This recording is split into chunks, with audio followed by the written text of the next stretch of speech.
Hello everyone, I'm Eva and I'm happy to share views with you. As you can see, the topic of our discussion today is research on old and new ideas about education based on social, school, and family perspective. First of all, let me introduce the team members. There are 5 of us in the team, and each of us has taken on a different job and contributed a lot to this discussion.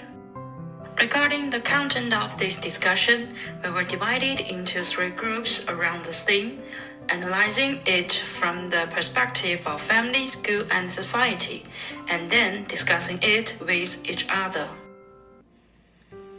Firstly, let us analyze how educational attitudes have changed from a family perspective. Hi everyone, let's talk about old and new ideas begin by family education. Jiayin, Zhao, and I will explain our point of view from 4 parts. Let's go to the first place right away. We found a phenomenon the role parents has changed from educator to co-learner.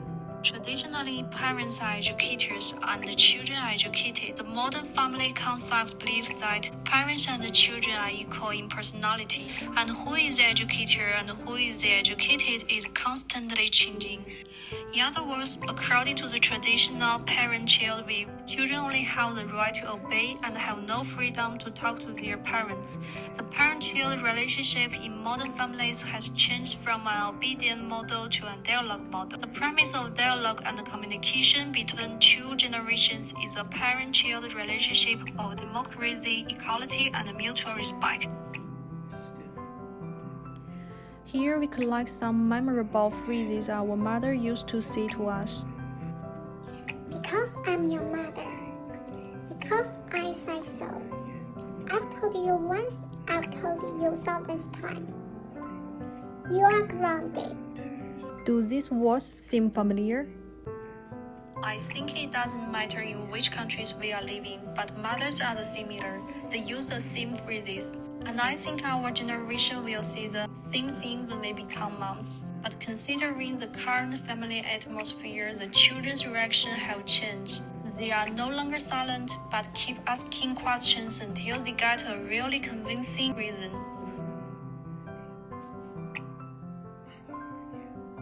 Today, I would like to talk to you about the importance of family education and the role it plays in shaping our children's future.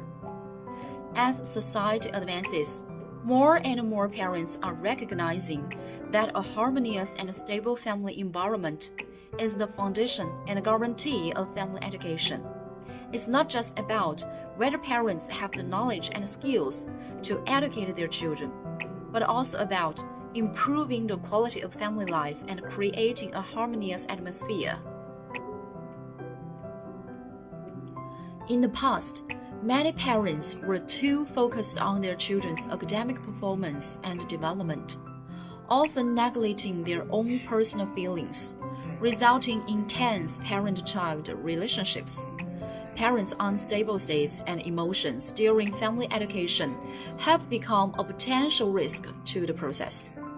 For example, in the past, corporal punishment and scolding were much more common in the process of educating children.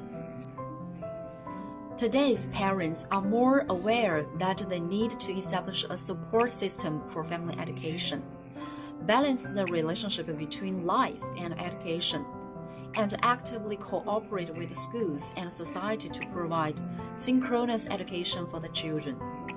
They are constantly improving the external conditions and material basis of family education and enhancing their cultural cultivation and educational abilities. A harmonious and beautiful family is not only the foundation of personal happiness, but also the biggest guarantee of children's right to education. For instance, parents are more likely to read books themselves to accompany their children's learning, rather than just urging their children to do the homework now. In the third part, we want to discuss old and new family educational content and methods. first is the content.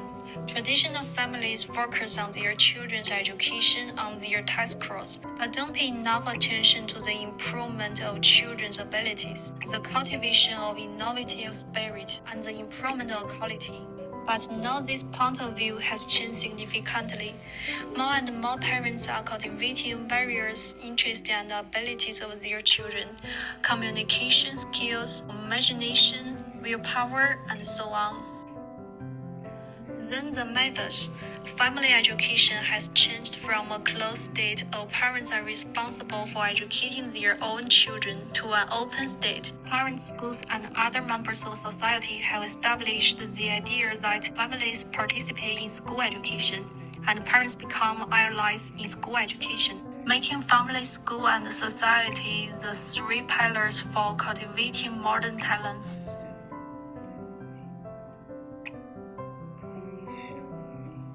China is one of the few countries in the world where intergenerational education is generally present.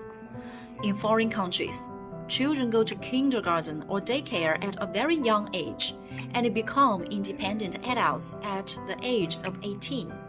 So there is basically no intergenerational education. According to surveys, nearly half of the children in urban areas in our country grown up with their grandparents. And the younger the children, the higher the proportion of living with their grandparents. As the trend of aging society continues, intergenerational education is becoming more and more common. It has become a social problem for young parents to take on the responsibility of family education under the pressure of life, learning, and work. The rich life knowledge and profound life experience of grandparents provide capital and authority for educating children. However, due to the historical conditions and age characteristics of grandparents, there are inevitably some unfavorable factors, and we should have a clearly understanding of this. Thanks to Cataleya and Jiayin for their presentation, technically followed by Helen and Cecilia for their analysis from a school perspective. Hello, in this part, I and Cecilia will present you the old and new ideas about school. So at the beginning, I will show you these two pictures who I worked with recently. This student who I experienced in the schooling education in the high school level. This I hope this can call you back from family education setting to the school education setting. Well, when we mention schooling, these words, many relative words will pop up in our head. Some is about the environment, like the desk or the football pitch, and also some person will standing in this setting, right? Quite like the students, the teacher, some staffs, etc. And also the different schooling stage, like the primary, the secondary, the high school, university or professionals, and also after the COVID time, there have the different learning patterns happens, like the online project or the physically campus ways to learning knowledge. So the last one, but I thought it's the most important one. It's a core element we thought it's a curriculum, which related the relationship between knowledge and the learner and teacher. This is the systematic approach in school education to deal with. For this concept, according to the Ball and Cohen, 1996, the curriculum is a central guide for all educators as to what is essential for teaching and learning. Let us see some example. from ancient and modern. The first example is in Greece.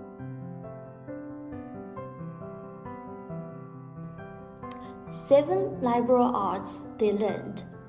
In ancient India, because there is a temple-based settings in the past, so their children is guided by the imbibing pairs ways of life. However, in the ancient China, they learned includes shooting, the arts, and they also need to read some information words like the 4 books, the 5 classes. Yeah. Nowadays, many technology element combines in teaching and learning methodologies for the course design point. Student has more chosen to explore and match their own potential. In Shanghai, high school students can choose Math, Chinese, English as their compulsory course, the history, geography, psychology, chemistry as their optional course. Moreover, I think the modern curriculum emphasizes the social interactions. This is according to the Davis statement.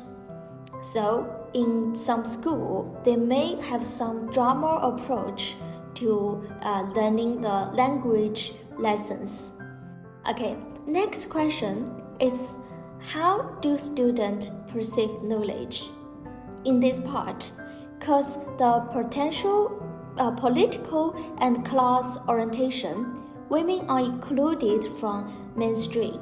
People acquire knowledge through some very basic memories level.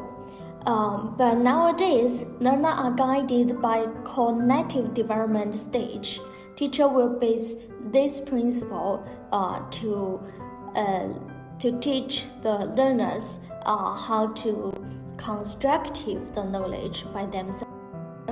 Because AI, the technology, the metro, and the learning opportunity will be more equally.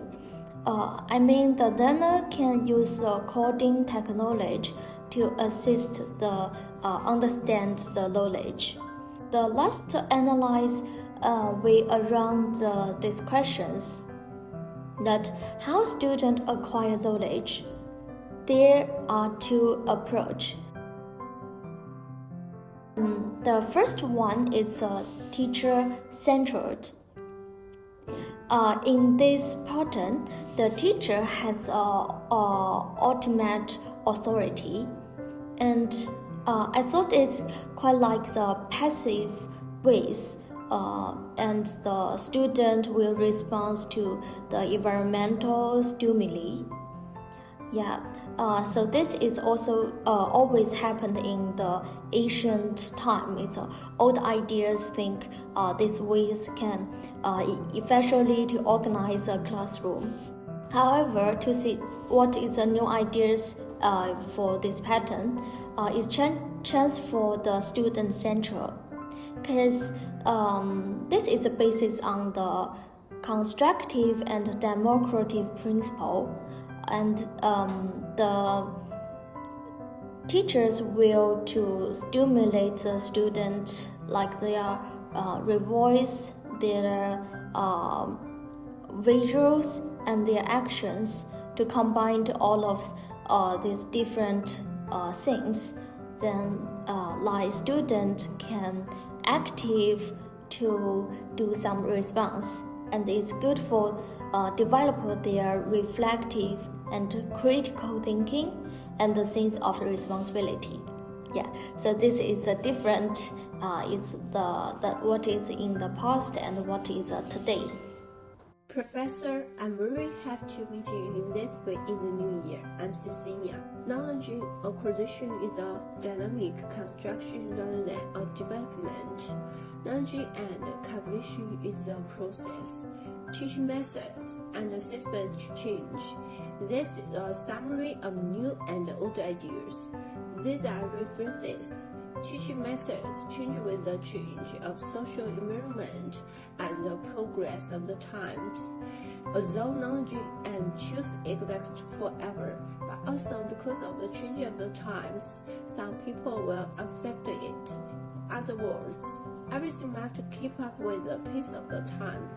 No matter what kind of school education method, we are constantly researching and exploring in order to find some better teaching methods and improve teaching quality. Thank you for your listening. And this is the reference for this part. Thank you for your listening. Then I will discuss this topic for a social perspective. Hola a todos, I'm Eva. I'm honored to share my findings with you. It is well known the evaluation of educational concepts has been a process of continuous inclusion and integration, in which it has been largely governed by the level of technological development and the political system. In my section, I would like to look at the major social factors, technology, and the system, to explore the changing perception of education in East, for example, like in China and the West, from ancient times to the present times. In the ancient times, in conclusion, the concepts of a technology system upholds the concepts. In the West, in ancient education, especially in ancient Greece, knowledge could only be acquired through the world of ideas. When knowledge is associated with education, as it has different classes, knowledge is also associated with different classes of society. This idea that formed the basis of education in the ancient West. The aristocratic class had philosophical, metaphysical knowledge, and the proper classes could only have relate to the empirical knowledge. As a result, a clear class distinction and hierarchical character emerged in education. Ancient Western education developed the idea that only the upper classes of society were to be educated in rational knowledge. Therefore, education focused on the pursuit of rational knowledge, and the civic education, liberal education, and education in the arts become the main elements of aristocratic education. The main place was the school. The main means were dialogue, Q&A, question and answers, and the practice of reflection and criticism. At the same time, in Oriental, similar concepts and tools existed in ancient Chinese education to address these issues, but with differences from the West. Ancient Chinese society was a hierarchical society based on agriculture and centered on feudal imperial power. With the strengthening of social control and penetration by the feudal imperial hierarchy, moral concepts such as the 3 principles and 5 rules, and the emperor is the emperor, the minister is a minister, the father is a father, and the son is a son, become the basic values that solidified the hierarchy, maintained the function of society, and taught education, and the feudal society system became the main means of maintaining these concepts. Ultimately, science, technology, and social life, including education, were limited or developed only to a limited extent among the people. Thus, when the transition from ancient to modern society took place, especially from an agrarian to an industrial society, the original Chinese moral system adapted to an agrarian society became unsuitable, and this integration became inevitable. In short, education in Asian society, whether Western or Eastern, evolved from a strategy of seeking a balance between man and nature and ensuring his own society, to a system of concepts, technologies, and institutions that sought a balance between man and society and education become a tool in the service of a system. The education that dominated society was a hierarchical education that emphasized status and position. Let's move to the modern times. In this time, old concepts that we talked before of education are challenged and the new ones promote technological and institutional change. In the West, as social development and technology advanced, the concerns of Western society shifted from a balance between man and nature to a balance between man and society and man and man. The concept of equality for all came to the fore. This concept was taken seriously and educational issues began to be addressed. The major shift in Western society challenged the traditional conception of education in the West, and the new conception led to corresponding changes in educational technologies and systems, leading to a transformation of education into education for all. In Eastern, modern Chinese education has been influenced by West, from the imitation of foreign education to the establishment of new schools, from the change of education aims to the development of a new school system. The influence of Western culture and education can be seen. However, despite this, the reform of education in modern China could hardly shake the concept of Chinese creed Western structure, and the acceptance of Western education in modern China was mainly at the technical level, with the conceptual emphasis on education as a service to the ruling class. When Chinese education came to modern times, all that was left behind and was a single imperial examination system for the selection of talent and the lack of a dynamic and open education system. There was a general lack of the pursuit of equality for all, a lack of space for debate and the tolerance of different ideas, and lack of scientific observation and empirical evidence, resulting in a long-standing education that solidified the hierarchy of society. Therefore, when backwardness was identified and reform was sought, passive acceptance of foreign education was a desperate choice.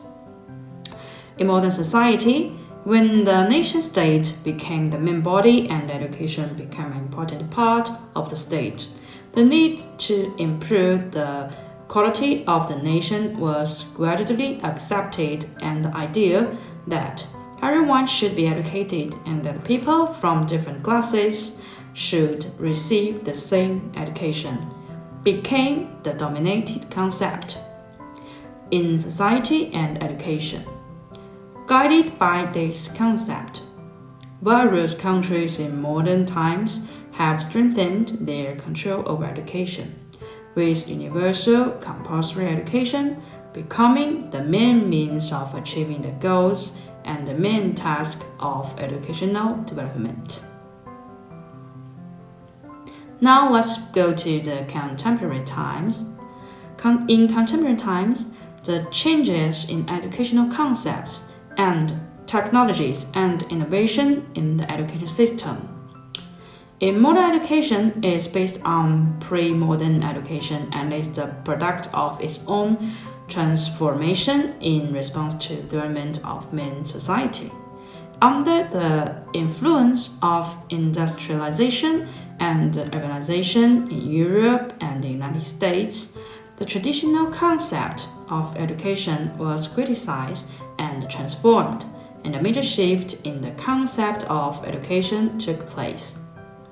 At the same time, the East and the West were increasingly linked, and the renewal of educational concepts and techniques was synchronized. the New Education Movement and the Progressive Education Movement provide a model for observing the emergence and development of modern education. The first one, the New Education Movement in Europe, it focused on the creation of new schools, the reform of old schooling, and the establishment of the organizations and principles to promote new educational ideas. At the heart of the new education was an emphasis on the integration of schools building into the nature and family environment, a focus on students' self-management and creative development, and a combination of intellectual education and manual work. The other one, the American Progressive Education Movement, began by exposing the problems of public schools and attempting to adapt schooling to the new needs of American society through reform. In contrast to the new European education, progressive education was more concerned with the education of general public, emphasizing the link between education and social life, the importance of children learning by doing, and the democratization of schooling. In terms of the development of modern education, differentiation, individualization, and orderliness will be the main concepts influencing the development of modern education, and it will continue to have a significant impact on the development of modern education. That's all I would like to show you. Thank you for listening, and I'm looking forward to more in-depth discussions later. Thank you to all for the wonderful presentations. This is now a discussion session where you can ask each other questions. Hello everyone, I'm very interested in the content of Cataleya and Jiayin, which is about school perspective. Now I have a question. What specific impact does the change of family education concept have on children? Could you help me with this question? Under the new family education concept, parents and children often communicate effectively and provide emotional support for children, which is conducive to eliminating and alleviating the anxiety, tension, distress, and loneliness and depression of teenagers. Mutual understanding and mutual respect between parents and children will help children avoid the formation of timidity, lack of self-confidence, emotional irritability, and other otherwise psychological characteristics. In addition, a harmonious family relationship has a positive impact on the mental health of adolescents. If the family atmosphere is relaxed and happy, that will conducive to relaxing the tension and anxiety of teenagers. A good marital relationship between parents provides a smooth living environment for teenagers. Consistent discipline between parents so that teenagers have the correct rulers of behavior. The philosophy of intergenerational education in China. What you just mentioned is very interesting. From the perspective of family education, how does intergenerational education develop? Family education emerges as a crucial step to promote intergenerational education. This can be promoted with a stable family environment and family activities, where individuals from different generations come together and coordinate. This can directly promote intergenerational learning, which can take on a more advanced role as the learning chemistry between different generations gets better over time. Hi Cecilia, I would like to know what are the specific aspects of school education differentiation. Compare Chinese and American students. Chinese students learn more and understand less, while American students learn less and understand more. The same educational system leads to different education results. Most of the adult Chinese students show phenomenal of solid foundation and lack of innovative spirit. Most American students are both in thinking, doing, and competing. For thousands of years, China's education has a remarkable feature, that is, it pays attention to the foundation and takes those foundations that aren't needed by everyone as the foundation that everyone needs to learn. China's education is to lay the foundation for primary education and to learn at the advanced stage. At the primary stage, we pay much attention to the basic knowledge, instill knowledge into students, because the sense of creativity and innovation ability have not been cultivated since childhood and lack of creativity. So there are few. American education attaches importance to the consistent cultivation of the sense of creativity and innovation ability and ignores the teaching of basic knowledge. The foundation is not solid and little is learned, but the United States pays attention to the inspiration of children's imagination and creativity, and attaches importance to the cultivation and non-intelligent factors or personality and understands more. Compared with the education in China and the West, Chinese education attaches importance to the calmness and ignores the cultivation of the individuality.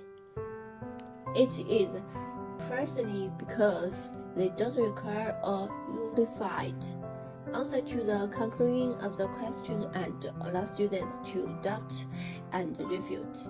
When students' learning desire is aroused, their potential will be fully displayed. Traditional Chinese education emphasizes the importation of knowledge, while Western education emphasizes the cultivation of students' abilities. The two need to communicate and complement each other. We should cultivate and protect students' whims, give them enough ideological space, encouraging them to think independently and dare to explore. And thank you. Which aspect, institutional or technological, has had a greater impact on the current shift in educational attitudes? Thanks for your question.